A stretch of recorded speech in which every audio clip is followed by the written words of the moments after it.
आज का मेरा ये वीडियो मोदी जी की गरीब कल्याण खाद्य योजना, ऐसा कुछ नाम है उस योजना का, जिसमें अ, मोदी की जो केंद्र सरकार है वो 10 किलो के राशन, 10-10 किलो के पैक में राशन वितरित कर रही है। बहुत अच्छी योजना है ये, और इस योजना की जितनी भी प्रशंसा की जाए कम है। बस मेरा मोदी जी से एक आग्रह है, मोदी जी आप इसमें से गरीब शब्द हटा दीजिए और इसको ओपन कर दीजिए। इसमें से गरीब शब्द हटा दीजिए और इसे ओपन कर दीजिए। और दूसरा मेरा आग्रह यह रहेगा कि इसको आप जो पीडीएफ की दुकानें हैं राशन कार्ड की, उनसे हटा के आप गली मोहल्लों की किराने की दुकान पे कर दीजिए। आप बैग आपके ही नाम का रहने दीजिए, कोई दिक्कत नहीं है, लेकिन इसे ओपन फॉर ऑल कर दीजिए। भाई मान लीजिए उस राशन कार्ड में 10 किलो के पैक में सभी होगा, गुड़, तेल, नमक, मिर्च, आटा, दाल, हो सकता है सारी चीजें हों उसमें, और इसकी कॉस्ट आ रही है मान लो 200-250 रुपए या 300 या 500 रुपए आ रही है।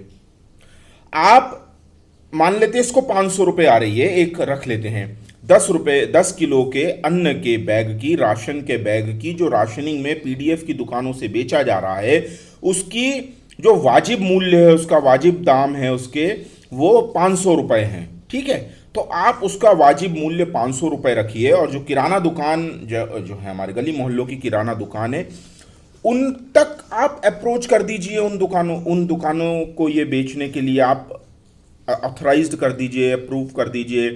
ठीक है, और अब मान लीजिए कि जिन आपके अनुसार जिन गरीबों तक, ज़रूरतमंदों तक ये राशन पहुंचना चाहिए, वो फ्री पहुंचना चाहिए, तो आप उनको डीबीटी के माध्यम से, डायरेक्ट बेनिफिट ट्रांसफर के माध्यम से पूरे 500 रुपये का बेनिफिट दे दीजिए।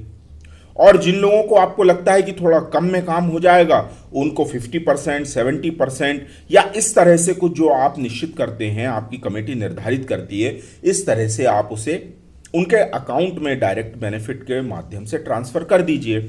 इसमें एक ऑप्शन और खोल दीजिए, जो भी अन्नदान करना चाहते हैं, अन्नदान का हिंदू सनातन में बहुत ज़्यादा महत्व है, जो भी अन्नदान करना चाहते हैं वो ये बैग खरीदें, और 500 रुपये जो दुकानदार को उन्होंने पे किए, उसके अलावा यदि वो कुछ 100, 50, 100, 200, 500 रुपये, 1000 रुपये, 10,000 जो भी डोनेट करना चाहते हैं अन्नदान के लिए, जैसे राम मंदिर आंदोलन के लिए किया था, वैसे ही पीएम केयर फंड में, जो आपका प्रधानमंत्री पीएम केयर फंड है, जैसे अभी कोरोना के लिए किया गया था, इसी तरह से एक और छोटा सा नंबर उसको चेंज करके वही पीएम केयर में, पीएम अन्न केयर या पीएम केयर या पीएम भोजन केयर या इस तरह का नाम देके आप उसमें लोगों से जो भी डोनेट करना चाहता है, 10 रुपए से लेके 11 रुपए से लेके 11 लाख तक, 11 करोड़ तक, 1100 करोड़ तक, जितना भी जो कोई डोनेट करना चाहता है या किसी भी माध्यम से, इसमें आप बड़े मंदिरों को शामिल कर सकते हैं, गणेश मंदिर भी शामिल हो सकते हैं। गणेश मंदिर, इसमें मोदक का प्रसाद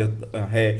साईं मंदिर जो खिचड़ा खिचड़ा या खिचड़ी जिसे बोलते हैं, इसका प्रसाद है, इन्हें शामिल करें आप। ये मंदिर के माध्यम से भी वो बैग वितरित किए जा सकते हैं, या रेडी मील जो है, रेडी जो मील प्रसाद के रूप में जो रेडी मील वितरित किया जा सकता है, इनको भी किसी तरह से राशनिंग के माध्यम से या किराना दुकानों के माध्यम से, पीडीएफ कौन सी दुकानें होती हैं वो नाम भूल गया मैं सडनली, तो इन इन दुकान, राशन की दुकानों के माध्यम से आप ये बैग वितरित कर सकते हैं, है ना। इसमें कच्चा अनाज भी हो सकता है और रेडी मील भी हो सकता है, जो बिल्कुल डब्बा खुला, बिल्कुल 1 घंटे के अंदर जो सुबह बनाया गया है वो 10 बजे तक वितरित कर दिया जाए। सुबह बनाया हुआ भोजन 10 बजे वितरित कर दिया जाए, या 10 और 12 के बीच में जो बनाया गया है वो 2 बजे तक वितरित कर दिया जाए। बस ये इतना आप थोड़ा सा इसको मॉडिफाई कर लीजिए, और इसको इस योजना को आप इसे आगे भी बढ़ा सकते हैं। आप देखिए, कोरोना में मध्यम वर्ग पर सबसे ज़्यादा मार पड़ी है मोदी जी। मैं एजुकेशन एजुकेशन के काम से, एजुकेशन की लाइन से हूँ या था, जो भी कह लूँ, 16-17 महीने हो गए मैंने एक भी बच्चे को नहीं पढ़ाया है। और प्राइवेट ट्यूशन में आप समझ सकते हैं बच्चे और उनके पेरेंट्स क्या फ़ीस पे कर सकते हैं और कितनी फ़ीस देने की उनकी नीयत होती है। जो फीस पे कर सकते हैं उनकी नीयत और जो फीस पे नहीं कर सकते हैं उनकी क्षमता, इन दोनों के घालमेल के बाद आप देखिए एक प्राइवेट ट्यूशन टीचर और प्राइवेट स्कूलों के टीचर्स भी जो रिकॉग्नाइज स्कूल नहीं है, बड़े स्कूल नहीं है, उन टीचर्स की आप सैलरी और फीस को देखिए, ख़त्म हो चुके हैं ये लोग। होटल इंडस्ट्री का आप कहते हैं, एविएशन इंडस्ट्री का कहते हैं, और ट्रांसपोर्ट इंडस्ट्री का कहते हैं, टैक्सी वाले जो रहते हैं, ट्रक वाले जो रहते हैं, इस इंडस्ट्री को आप जरूर रिकॉग्नाइज करते हैं कि ये इंडस्ट्री का, इन इंडस्ट्रीज़ में कोरोना का एक दुष्प्रभाव पड़ा है, वर्सली अफेक्ट हुआ है, लेकिन एजुकेशन लाइन को कोई भी गंभीरता से नहीं ले रहा है। ऐसे ही ट्यूशन टीचर्स जो हैं आज कह भी नहीं पा रहे हैं, सह भी नहीं पा रहे हैं।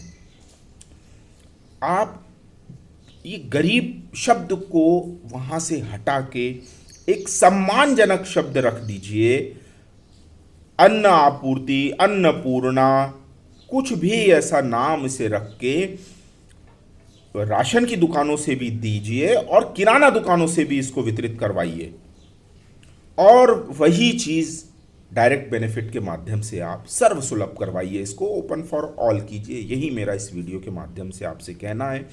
दोबारा तिबारा चौबारा बार बार मैं यही आग्रह कर रहा हूँ, मध्यम वर्ग की सुनो सरकार, मध्यम वर्ग की सुनो सरकार। मेरा हैशटैग भी है #DBT for middle class. Middle class के लिए डायरेक्ट बेनिफिट ट्रांसफ़र की ज़्यादा से ज़्यादा योजनाएं, या कम से कम ऐसी एक योजना तो भी लाएं जिसमें मध्यम वर्ग को उनके मूल्यों के आधार पर आप पूरी तरह से समझ सकें, देख सकें, उन तक ज़रूरी चीज़ें कोरोना के पेंडेमिक के बाद जो टूट फूट हुई है, उस टूट फूट को संभालने के लिए आप उन तक ज़रूरी मदद पहुंचाएं।